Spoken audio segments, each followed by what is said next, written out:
This is me and Luna. Just friends. Hanging out. You're not gonna believe how we ended up in a relationship. If you can even call it that. Cute sana, pero medyo weird.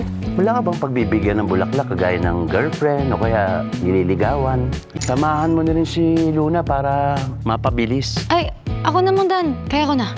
Napanood mo yung nag-viral video nila Kathy at Arnold? Kinikilig ka sa ganyan? Kader-der! Hindi like what you said. Kader-der. Luna, nagka-boyfriend ka na ba before? Ligawan mo ako? Pwede ba? Ligaw-ligaw pa? Kader-der? Tayo na agad. Yun ang sa akin is you only see me as a distraction. Luna, wala akong pakialam kung di mo reciprocate ang efforts ko. I'm consenting to this. Sana makahanap ka ng babae mo walang ibang kakailanganin sa buhay nila kung di ka. Total, wala kang validation kung walang nangangailangan sa'yo.